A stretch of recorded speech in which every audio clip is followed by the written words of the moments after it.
பொருள் ஒன்றின் மேற்பரப்பில் அதன் அளவு டேஸ் ஆகும். பரப்பளவு. தாமிரத்தின் அடர்த்தி எவ்வளவு? 8900 kg/m3. சமையல் எண்ணெய் மற்றும் விளக்கெண்ணெய் போன்றவை பார்ப்பதற்கு அடர்த்தி மிகுந்தவையாக இருந்தாலும் அதைவிட அதிக அடர்த்தி உடையது நீர்.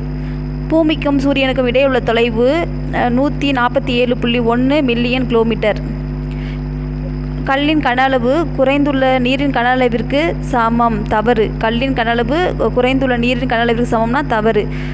கூற்று வீட்டுமனை ஒன்றின் பரப்பளவு காண அதன் நீளம் மற்றும் அகலத்தை பெருக்க வேண்டும். காரணம் பரப்பளவின் அலகு அடிப்பக்கம் இண்டு உயரம். கூற்று சரி, ஆனால் காரணம் தவறு. கூற்று நெப்டியூன் சூரியனிலிருந்து 40 வானியல் அலகு தொலைவில் உள்ளது. காரணம் ஒரு வானியல் அலகு என்பது பூமிக்கும் சூரியனுக்கும் இடையே உள்ள சராசரி தொலைவு ஆகும். கூற்று தவறு, காரணம் சரி. ஒரு வட்ட வடிவ தட்டின் ஆரம் 10 சென்டிமீட்டர் எனில் அதன் பரப்பளவு சதுர மீட்டரில் காண்க. ஆன்சர் பார்த்தோம்னா 0.0314 மீட்டர்². 0.0314 மீட்டர்². ஒரு வட்ட வடிவ தட்டின் ஆரம் 10 சென்டிமீட்டர் கொடுத்துட்டாங்க. அதன் பரப்பை சதுர மீட்டரில் காண்க. 0.0314 மீட்டர்². கூற்று ஒரு இரும்பு குண்டில் நீரில் மூழ்கும். காரணம் நீர் இரும்பை விட அடர்த்தி அதிகமுடையது. இதில் கூற்று பார்த்தோன்னா சரி, ஆனால் காரணம் தவறு. கூற்று மரக்கட்டை நீரில் மிதக்கும். காரணம் நீர் ஒரு ஒளி ஊடுருவும் திரவம்.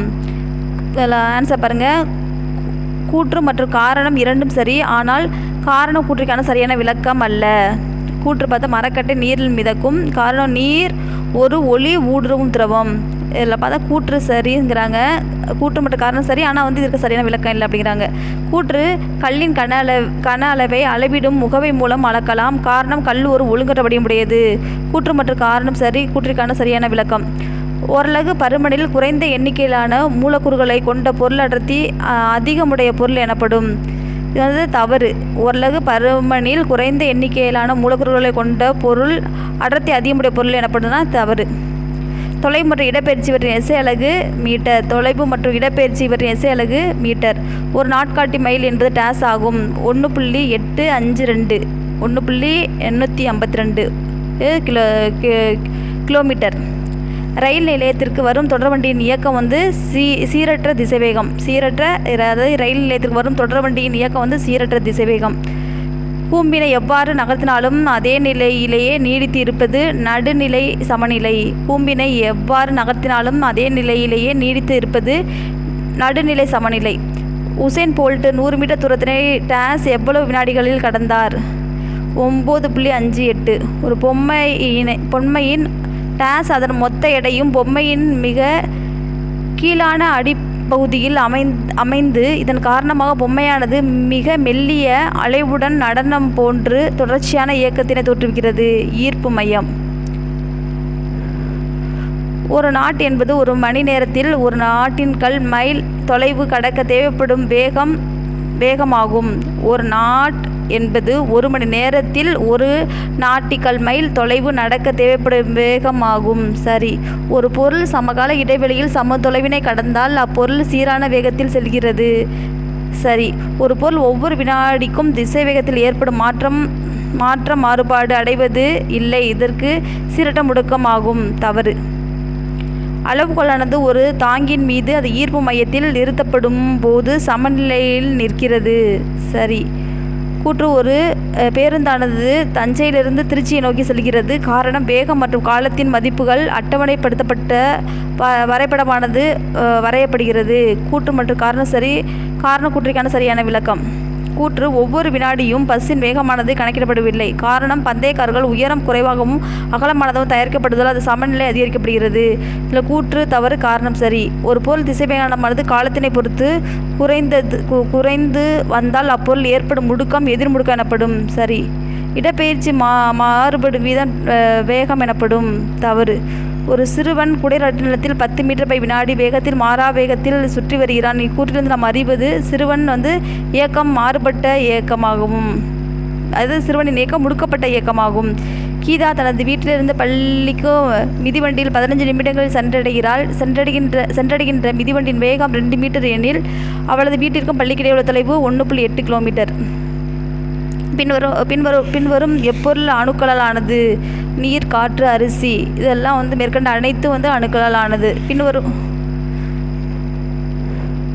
பின்வருவற்றில் எது பல அணு மூலக்கூறு? சல்பர்.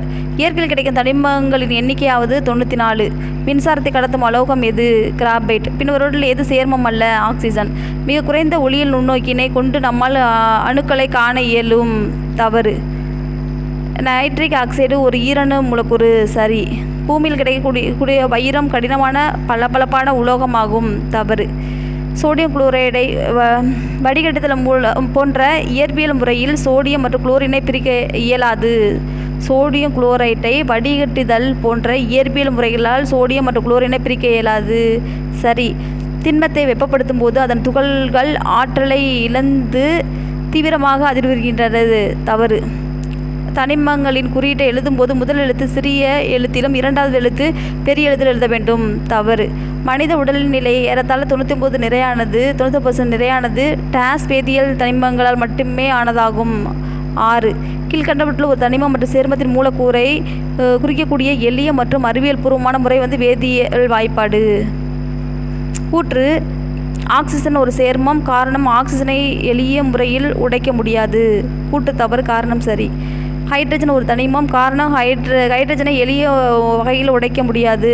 கூற்று மற்றும் காரணம் இரண்டு சரி. ஆனால் காரணம் கூற்றுக்கான சரியான விளக்கம் இல்லை. கூற்று: காற்று தனிமங்களின் கலவை. காரணம், நைட்ரஜன், ஆக்சிஜன் மற்றும் நியான் போன்றவை காற்றில் உள்ளன. கூற்று மற்றும் காரணம் சரி. கூற்றிற்கான காரணம் சரியான விளக்கமாகும். பாதரசம் அறை வெப்பநிலையில் ஒரு திண்மம். காரணம், பாதரசம் ஒரு அலோகம். கூற்று காரணம் இரண்டும் தவறு. திரவங்களின் பருமனை அளக்க வேறு சில அலகுகள் பயன்படுத்தப்படுகின்றன. அனைத்துமே சரி. அதாவது ஒரு கேலன் = 3785 ml, ஒரு அவுன்ஸ் என்பது 30 ml, ஒரு குவார்ட் என்பது 1 லிட்டர். அனைத்தும் சரி. வேகப்பந்து வீச்சாளர்கள் பந்தினை எறியும் வேகம் 90 to 100 மைல் ஒரு மணி நேரம். சமநிலை டேஸ் வகைப்படும். சமநிலை 3 வகைப்படும். லிட்டர் என்பது திரவங்களின் கன அளவை குறிக்க பயன்படும் பொதுவான ஒரு அலகாகும். ஒரு லிட்டர் = 1000 cc. அதிக அடர்த்தியினை கொண்ட பொருள்கள் அடர்த்தி மிகு பொருள்கள் எனப்படும். குறைந்த அடர்த்தியை கொண்ட பொருள்கள் குறை பொருள்கள் எனப்படும்.